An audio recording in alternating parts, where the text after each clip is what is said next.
అన్ని చేసినప్పుడు నియోజకవర్గ మండలాల అధ్యక్షులకు మరియు వ్యాపార సమస్యలకు మరియు అనుబంధ సంస్థల మార్కెట్ చేతులకు మీడియా మిత్రులకు నా యొక్క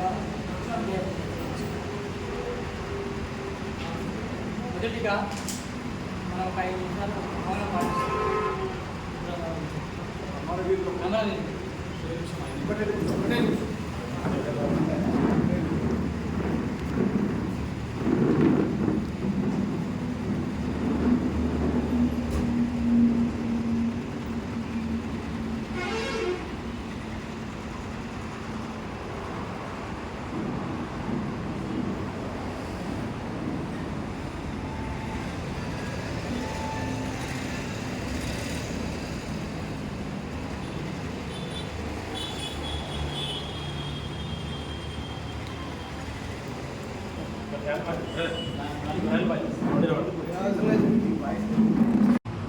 ఈరోజు ఈ సమావేశం ఎందుకు ఏర్పడడం జరిగిందంటే బీఆర్ఎస్ పార్టీ విజయోత్సవం జరుగుతుందని ఉపయోగించుకోవడం జరుగుతుంది. దానికి రజోత్సవం జరుపుతానంటారు. టీఆర్ఎస్ పార్టీ 22 సంవత్సరాలు అయితే బీఆర్ఎస్ పార్టీ 3 సంవత్సరాలు. అంటే 22 సంవత్సరాల క్రితం టీఆర్ఎస్ పార్టీ ఉంటే 3 సంవత్సరాల క్రితం బీఆర్ఎస్ కానీ మార్చాడు. అంటే దాని ఎట్లా రజోత్సవం అవుతుంది బీఆర్ఎస్. డాక్టర్ రాజయ్య పల్ల రాజేశ్వరి మా యొక్క ఎమ్మెల్యే అయిన కనీసం గారికి ఉచితమైన వ్యాఖ్యలు మాట్లాడడం జరుగుతుంది.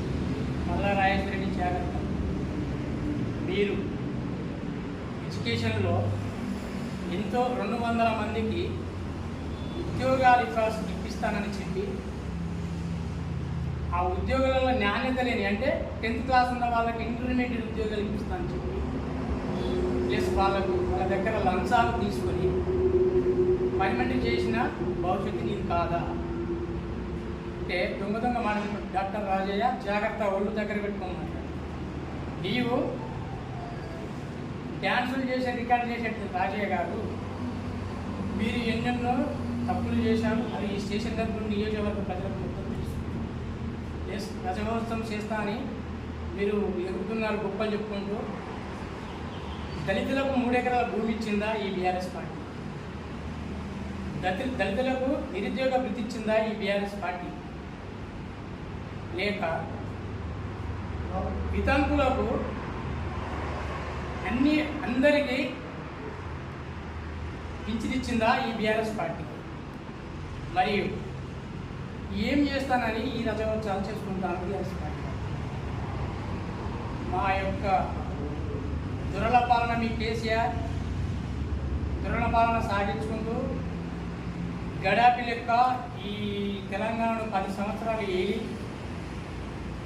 నియంత్రణ పాలన చేసిండు కేసీఆర్. ఎందుకు చేసిండు? ఒక ఎమ్మెల్యేను ఒక మంత్రిని కూడా నోదరలేదు. స్వేచ్ఛగా వెళ్ళి మీరు మాట్లాడిన రోజులు ఆయనే రాజు, ఆయనే మంత్రి, అట్లా చేసుకుంటూ వచ్చి ఆయన ఇష్టం ఉన్నట్టు ఆయన ఇంట్లో 4 పదవులు ఇప్పించాడు, 4 ఉద్యోగాలు తీసుకున్నాడు. బిడ్డకు మరి అల్లునికి కొడుకు. ఆయన దళితులని ముఖ్యమంత్రి చేస్తానని చేసినా మాట తప్పినా తప్పలేదు. దీనికోసమని బీఆర్ఎస్ రజోత్సవం చేసుకోవడం జరుగుతుంది. మరి అదిగాక ఈ కారు కేసులో ప్రభుత్వ సొమ్ము కేటీఆర్ పక్కదారి పట్టించిండా లేదా? ఈ ప్రశ్నలకు మీకు సమాధానం చెప్పాలి. దమ్మున్న నాయకులారా, టీఆర్ఎస్ నాయకులారా. మరియు నీళ్ళు ఈ యొక్క తెలంగాణ నిధుల గురించే కొట్లాడి తెచ్చుకున్న తెలంగాణ మీరు ఆమౌదులో కాలువల ద్వారా నీళ్ళు తెప్పుకొని 20-30 ఎకరాల డంపులు తోడి ఆ డంపులలో నీళ్ళు తెప్పుకొని నీ వ్యవసాయానికే చేసుకుంటుంది తెలంగాణ. నీ యొక్క వ్యవసాయం 120 ఎకరాల సంపాదించిన భూమి కోసం ఈ నీళ్లను తెచ్చుకొని పండించుకున్న పంటలు. కానీ ఒక్క రైతు కూడా బాగుపడలేదు తెలంగాణలో. నీకోసం తెచ్చుకొని నీళ్ళు నింపుకొని డబ్బులు పెట్టుకున్నావు. ఒక పేదవాడు మా రేవంత్ రెడ్డి ఒక రైతు బిడ్డ ఎన్నో కొట్లాడి విద్యా జాగ్రత్త అని తెలంగాణ కోసం చేసిన పనులు చెప్పుకుంటూ ప్రజలలోకి వెళ్ళిపోయి ప్రజాపాలన తెస్తే నీవు దురల చట్టం లేక ఒక బీద రైతు బిడ్డ ముఖ్యమంత్రి అయితే అసెంబ్లీకి రావు. అసెంబ్లీ రాని వారికి ఎమ్మెల్యే జీతం ఎట్లా తీసుకుంటున్నారు? అసెంబ్లీ రాని వారికి ఎమ్మెల్యే జీతం నీకు ఎట్లా వర్తిస్తుంది? అంటే గవర్నమెంట్లో ఉన్నవారు ఎమ్మెల్యేలు మంత్రులు వాళ్ళకు శిలాపలకాలు ఉంటాయి, ఎన్నెన్నో గవర్నమెంట్ పనులు ఉంటాయి. గవర్నమెంట్ ఉన్న పనులలో వాళ్ళు విలీనమైపోతారు. ప్రతిపక్ష నాయకుడు ప్రజలలో వెళ్ళిపోయి ప్రజల బాగోగులు ప్రజల బతుకులు తెలుసుకొని ప్రభుత్వానికి తెలియపరిచి ప్రభుత్వం ద్వారా తెలియపరిచి పనులు చేయించాలి. కానీ మీరే ప్రభుత్వం ఉన్నట్టు మీరే ప్రభుత్వం చేసినట్టు మీరే ఎగురుతున్నారంటే ఏం కేటీఆర్ నీకేమన్నా చదువుకున్నావా? ఎడ్యుకేషన్ ఉందా? చదువుకున్నావు కదా, అమెరికాలో ఎడ్యుకేషన్ చేసావు కదా, చదువుకున్నావా? లేకుండా అమెరికాలో బాత్రూమ్లు కడిగినావా? ఒక ముఖ్యమంత్రిని పట్టుకొని ఏం మాట్లాడేదో తెలుస్తలేదు, ఒక ఎమ్మెల్యేని పట్టుకొని ఏం మాట్లాడేదో తెలుస్తలేదా? మా యొక్క కళ్యాణం చేయాలి. 30 సంవత్సరాల కాంచెల్లి రాజకీయం చేస్తుంటే నీతిపరుడుగా నీతివంతన పాలన చేస్తున్నాడు. ఆయన నీతివంతన పాలన కనుక చెయ్యకుంటే ఈ 30 సంవత్సరాల రాజకీయం ఎందుకు చేస్తుంది? ప్రజలు ఎందుకు ఆయనను అభిమానించరు?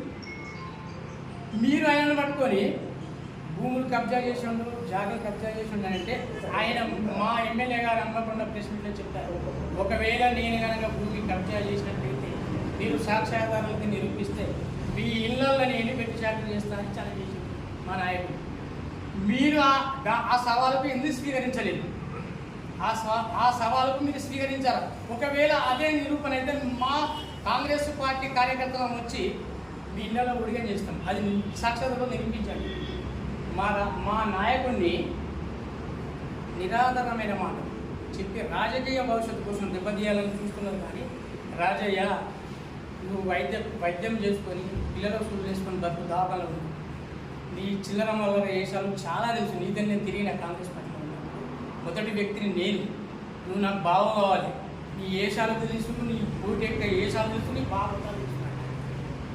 ఎందుకు అని అంటే ఫస్ట్లో గెలువమని నీకు పార్టీ నుంచి నీకు ఫండ్స్ వస్తే, పార్టీ ద్వారా నీకు ఫండ్స్ వస్తే ఆ యొక్క ఫండ్స్ను నీవు నీ సొంత లాభం కోసం, అక్కడి నుంచి వచ్చే ఫండ్స్ నీ సొంత లాభం కోసం ఇక్కడనే పలకొండ రోడ్డుకి మాట్లాడు ఉన్నాం, సగం పైసలు పెట్టి నియోజకవర్గంతో ఓడిపోయాను.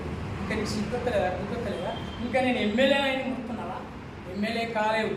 పల్లా రాజేశ్వరరెడ్డి జాగ్రత్త. ఒకటే, నువ్వు నిజంగా ప్రజాపాలన మామూలు ప్రజలు అంగీకరించరు, ప్రజల వెంబడి మేము ఉంటున్నాం, మేము చేసుకున్న పదాలు క్రమక్రమంగా అమలు చేస్తున్నాం. నీవు 7,000 కోట్లు అప్పు చేసి నువ్వే సంగ్రహంగా రేపుతాండి. నేనే